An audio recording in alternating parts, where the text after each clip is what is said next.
Good evening, Wilmington. It is what it is. Love where you live. I'm Daniel Seamans. Y'all ready for this? 2 years ago, we introduced you to a Wilmington 4-year-old basketball phenom. The story ended up going viral. Specifically, just before 9 o'clock, a suspicious call came in. The officer responding showed up. That's when the DA says shots were exchanged. Issues surrounding the water at the VA clinic in Wilmington continue to raise questions about when patients will be able to use that water again. It's a unique experience to be out here and see it just like you see it on TV. I was gonna show off some of my mad line dancing skills, but we're about 30 feet up on a platform that is not line dancing approved, if you know what I mean. Hey, thanks for joining us tonight for your news at 11. I'm Amanda Fitzpatrick. And I'm Daniel Seamans. Some Wilmington residents are calling it a battle they've been fighting for years. Well, they are dealing with of a beach. Thanks for joining us tonight. For your news at 11, I'm Daniel Seamans.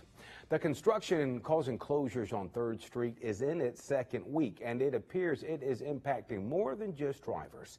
WWAY's Dustin Dorsey joins us with more. Dustin, who else is being affected? Thank you, Dustin. Social issues concerning our community, specifically human trafficking, were on the forefront of a discussion in Wilmington today. Alyssa McKenzie is founder of Stand Against Trafficking USA. Today, she hosted a forum at Cape Fear Community College to discuss several social issues. She says we can't overcome problems unless we talk about them, and the best way to help is actually getting involved. To learn more about Stand Against Trafficking USA, head to our website, wwaytv3.com.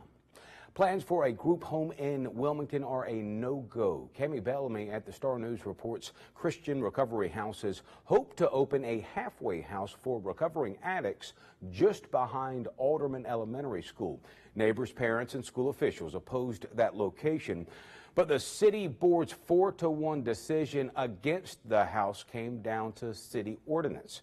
Wilmington requires group homes to be a half a mile apart, and there is a similar facility on 41st Street. If you were planning to go to the dress auction we told you about earlier this week, we've got some bad news. It has been canceled. According to the New Hanover County Sheriff's Office, the owner of Isabella Grape Boutique filed for bankruptcy.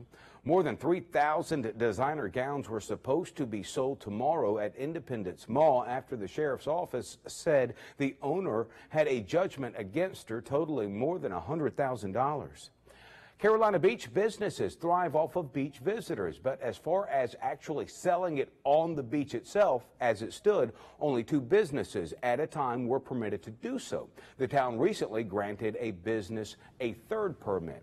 The next day, another business appealed that decision, hoping to get the permit instead. Now it's up to the town manager to decide who gets it. Beach goers say while they don't mind the vendors, they appreciate the limitations.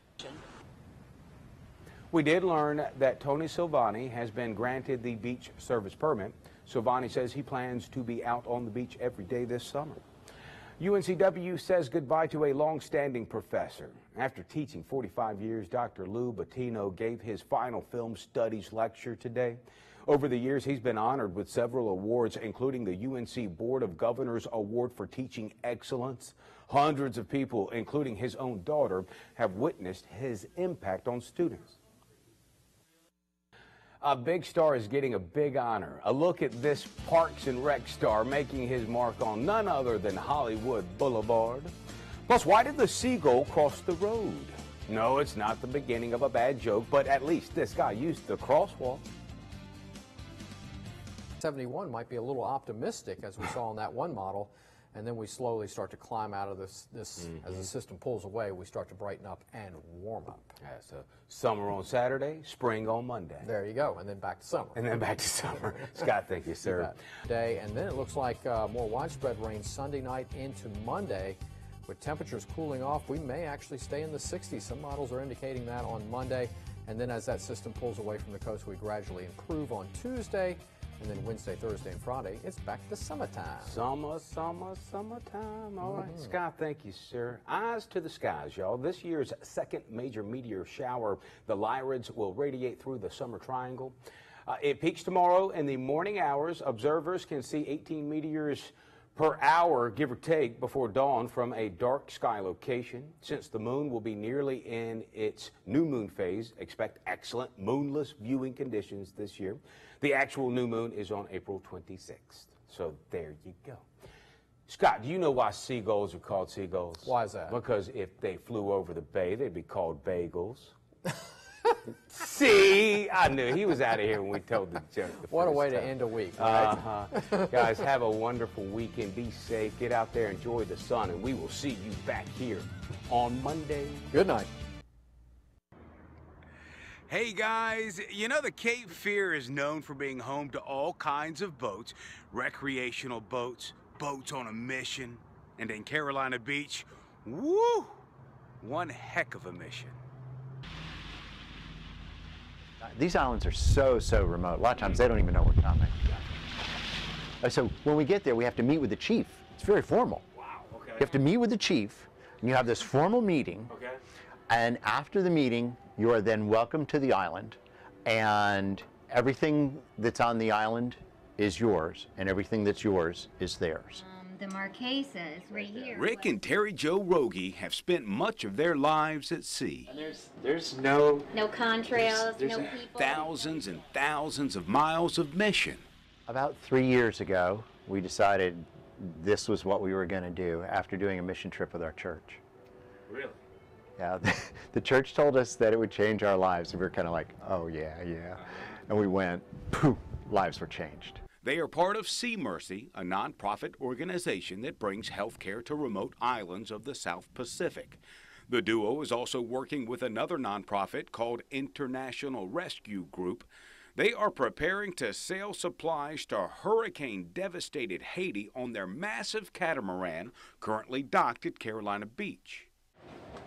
So in this cabin currently we have I actually have 4 solar panels that we're taking to a school down in Haiti.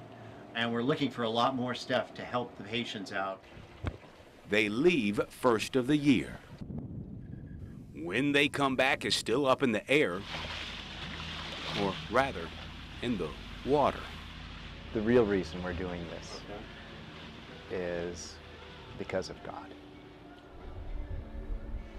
I mean, we have no desire to make anybody believe anything that they don't want to. We're not out to beat people up and tell them this is what you're supposed to believe. But if they want to know why we're doing what we're doing, that's why. Jesus. Your journeys bring help to those who didn't even know it's coming. It's part of what makes you, Rick and Terry Jo Rogie, extraordinary.